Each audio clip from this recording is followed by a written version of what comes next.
Hello friends, ई शकुंतलम के learning platform पे आप सभी का स्वागत है। I hope you all are doing great. आज की इस वीडियो में हम बात करने वाले हैं स्पेशल फ्रंटियर फोर्स यानी कि विकास बटालियन के बारे में। साथ ही हम ये भी जानेंगे कि paramilitary, military and centre armed police force के बीच में क्या डिफरेंस होता है।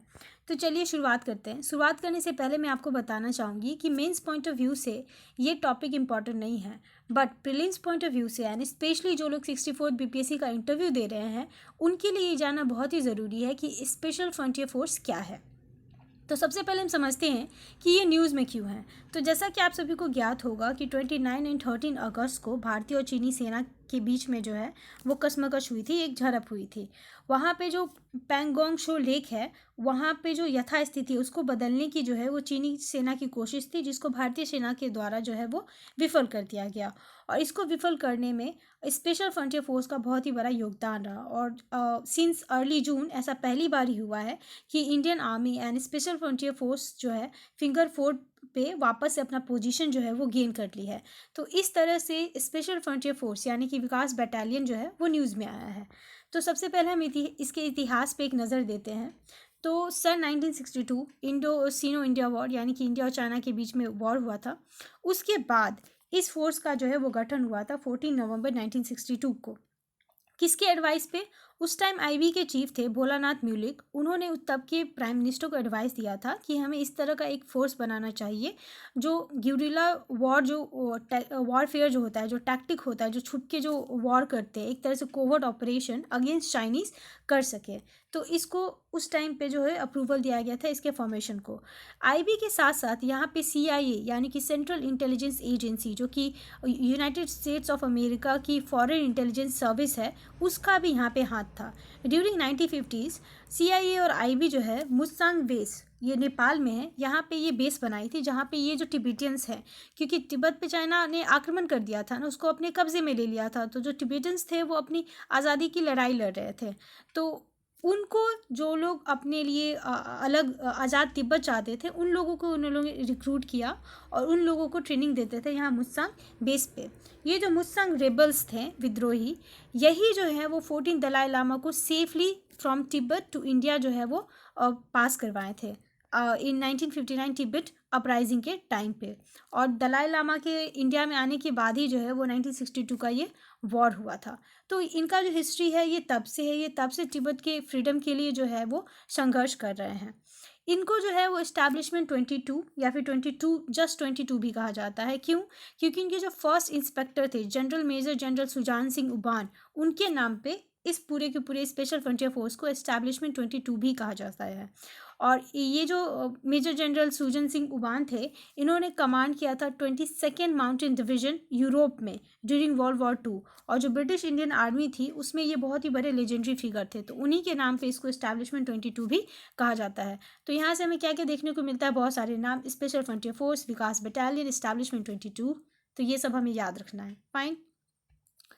अब हम बात करते हैं इसके बारे में कि ये किसके अंडर आता है। तो ये इसका जो it falls under the purview of cabinet secretary. इसको हेड किया जाता है बाय इंस्पेक्टर जनरल, जो कि एक आर्मी रैंक का ऑफिसर होता है। मेजर जनरल आर्मी में जो होगा उसी के रैंक का एक ऑफिसर होता है, उसको हम इंस्पेक्टर जनरल कहते हैं, जिसके द्वारा इसको हेड किया जाता है। और जितने भी यूनिट्स होते हैं स्पेशल फ्रंटियर फोर्स को, उसको जो है विकास बटालियन कहते हैं। ये बहुत ही हाईली ट्रेंड स्पेशल फोर्सेस होते हैं जो बहुत ही जो हाइट पे जो मिशंस होते हैं उसको करने में इनको एक्सपर्टीज़ हासिल होती है। देखिए यहाँ पे मैं आपको एकदम छोटी सी कहानी बताना चाहूँगी कि ये जो होते हैं, जो ये जो माउंटेन वॉरफेयर होता है, यहाँ पे आपको उस तरह के सैनिक चाहिए जिनको जिनके जो जन्म है या फिर जिनका जो जेनेटिक मेकअप है वो ही वैसा है कि वो माउंटेन के लिए बने हैं।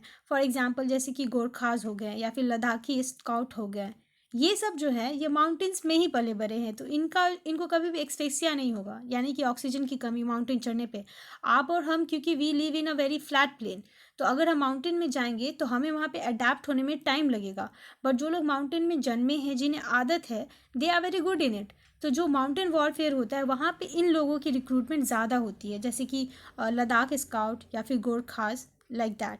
इसी तरह से स्पेशल फ्रंटियर फोर्स, यहाँ पे जो टिबेटन्स रिफ्यूजीज़ हैं, इनका जो है वो रिक्रूटमेंट होता है। और ये मेनली कौन सी कम्युनिटी से आते हैं? कंपा कम्युनिटी। अभी तो खैर तिब्बतियंस और गुरखा का जो है ये मिक्सचर हो गया है। यहाँ पे सिर्फ मेल ही नहीं, यहाँ पे वुमेन सोल्जर्स भी जो हैं वो काफ़ी संख्या में पार्टिसिपेट करते हैं। फाइन। अब समझते हैं कि ये आर्मी का पार्ट है या नहीं है। तो this is very important. Special frontier force जो है वो आर्मी का पार्ट नहीं है, बट ये आर्मी के जो ऑपरेशंस होते हैं उसमें पार्टिसिपेट करती है, आर्मी के अंडर काम करती है।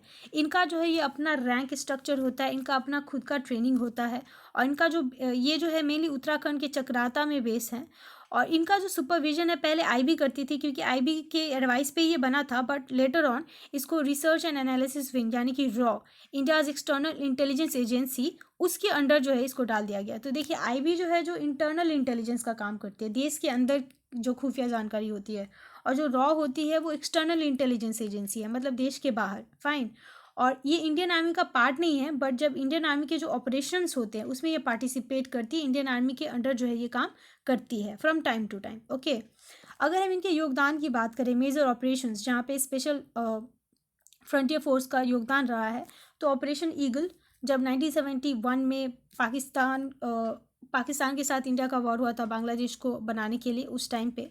ऑपरेशन ब्लू स्टार, जब अमृतसर के गोल्डन टेम्पल पे ऑपरेशन हुआ था। Then operation Meghdoot, Siachen glacier को ऑक्युपाई करने के लिए। मैंने आपको कहा माउंटेन वॉरफेयर इनकी एक्सपर्टीज़ होती है।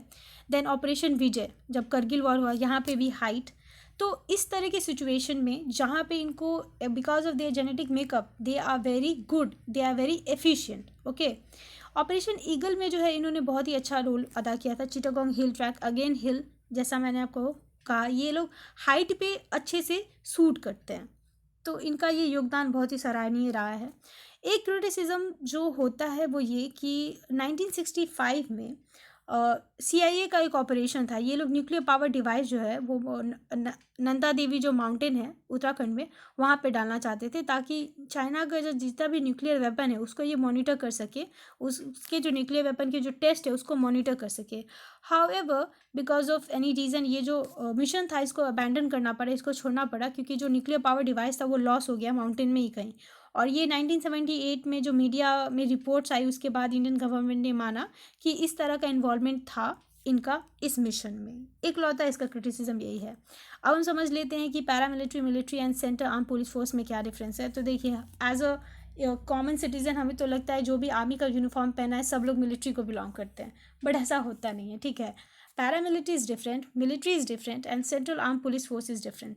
तो हमारे देश पे दो तरह के खतरे होते हैं, इंटरनल एंड एक्सटर्नल। देश के अंदर जो खतरा है और देश के बाहर, यानी कि फॉरेन कंट्री से terrorism, aggression from another country. तो दो तरह के हमारे पास खतरे होते हैं। तो देश के अंदर जो सुरक्षा मुहैया कराई जाती है और जो इंटरनल सिक्योरिटी के लिए होता है वो होता है central armed police force. Okay, और जो एक्सटर्नल एग्रेशन होता है, मतलब किसी दूसरे देश का एग्रेशन या टेररिज्म, ये सारी चीज़ें के लिए मिलिट्री यानी कि आर्मी। एंड पैरामिलिट्री जो है ये दोनों तरह के काम करती है, इट डिपेंड्स। ठीक है, लाइक इंटरनल थ्रेट्स के लिए भी ये प्रोटेक्शन प्रोवाइड करती है, जैसे कि नक्सलाइट्स एक्सेट्रा। और जो आर्मी के जो ऑपरेशंस होती है उसमें भी जो है होता है इनका योगदान रहता है। अब हम ये जान लेते हैं कि कौन से मिनिस्ट्री के अंतर्गत आती है, ये बहुत इंपॉर्टेंट है। तो जो मिलिट्री है वो आती है मिलिट्री ऑफ डिफेंस के अंतर्गत, सेंट्रल आर्म पुलिस फोर्स आती है मिनिस्ट्री ऑफ होम अफेयर्स के अंतर्गत, और जो पैरामिलिट्री है ये वैरी करती है। अगर असम राइफल्स है तो असम राइफल्स किस में आती है, सेंट्रल आर्म पुलिस फोर्स के अंतर्गत। अगर इंडियन कोस्ट गार्ड है तो ये आती है मिलिट्री के अंतर्गत। स्पेशल फ्रंटियर फोर्स है तो ये तो आर्मी का पार्ट ही नहीं है। ठीक है, तो ये जो है इनका कोई स्पेसिफाइड मिनिस्ट्री नहीं है, ये डिपेंड करता है कि कौन जो है वो पार्टिसिपेट कर रही है। तो हमने क्या समझा कि पैरामिलिट्री का जो है वो कोई स्पेसिफिक मिनिस्ट्री नहीं है, इट डिपेंड्स कि कौन से यूनिट से आप काम ले रहे हैं। मिलिट्री जो है मिनिस्ट्री ऑफ डिफेंस के अंतर्गत आती है, and central arm police force जो है मिनिस्ट्री ऑफ होम अफेयर्स के अंतर्गत आती है। अगर हम पैरामिलिट्री की बात करें तो इसमें 3 सब यूनिट्स हैं, Assam rifles, Indian coast guard and special frontier force. Special frontier force जो है वो हमारे न्यूज़ में रहा। तो एक क्वेश्चन ये बनता है कि स्पेशल फ्रंटियर फोर्स क्या है, पैरामिलिट्री का पार्ट है, मिलिट्री का पार्ट है, सेंट्रल आर्म पुलिस फोर्स का पार्ट है। इस तरह से आपसे सवाल पूछा जा सकता है। तो रिमेंबर, स्पेशल फ्रंटियर फोर्स यानी कि विकास बटालियन एस्टैब्लिशमेंट 22 ये पैरामिलिट्री का पार्ट है। कौन से मिनिस्ट्री के अंतर्गत आता है, तो नन। ठीक है, अब हम थोड़ी सी मिलिट्री के बारे में बात कर लेते हैं। तो मिलिट्री आई एम श्योर आपको पता ही होगा कि पहले army, then air force, navy and coast guard.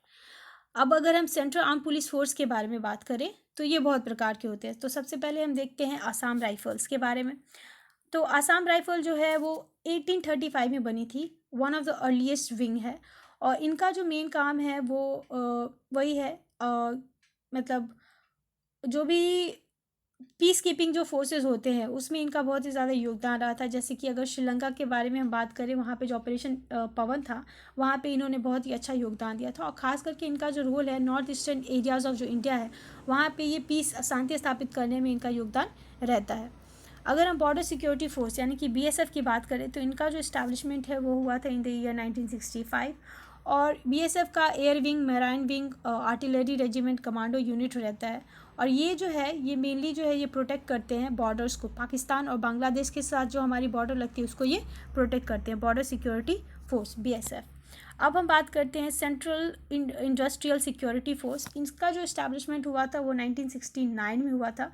Mainly क्या हुआ था कि आफ्टर ग्लोबलाइजेशन, एलपीजी रिफॉर्म्स के बाद हमारे देश में बहुत सारे इंस्टीट्यूशन थे वो जो कि इकोनॉमी के लिहाज से देखें तो हमारे लिए बहुत इंपॉर्टेंट थे। जैसे कि न्यूक्लियर इंस्टॉलेशन हो गया, या फिर स्पेस इस्टेब्लिशमेंट है, एयरपोर्ट है, सी पोर्ट है, पावर प्लांट है, सेंसिटिव गवर्नमेंट की बिल्डिंग्स है, हेरिटेज मॉन्यूमेंट्स है। तो इस सब को सिक्योरिटी प्रोवाइड करने का काम जो है ये करती है सेंट्रल इंडस्ट्रियल सिक्योरिटी फोर्स। ये अभी न्यूज़ में भी रहा था, आपको याद होगा जो तमिलनाडु की नेता है कनिमोझी, इन्होंने कहा था इस उनके साथ ही एक विवाद हुआ था जिस वजह से ये फोर्स जो है वो न्यूज़ में रहा था। अब हम बात करते हैं सेंट्रल रिजर्व पुलिस फोर्स के बारे में यानी कि सीआरपीएफ के बारे में। तो सीआरपीएफ ये बहुत ही कॉमन टर्म है, आपको पता है। इनका जो मेन काम जो होता है वो होता है क्राउड कंट्रोल। जब कोई राइट होता है तब इनको बुलाया जाता है। लेफ्ट विंग एक्सट्रीमिज़म, जो नक्सलाइट का जो प्रॉब्लम है उस सब चीज़ों में इनको बुलाया जाता है। कभी कभी जो नेचुरल क्लैमिटीज़ या डिजास्टर होते हैं तो वहाँ पे भी रेस्क्यू और रिलीफ का जो है ये काम करते हैं।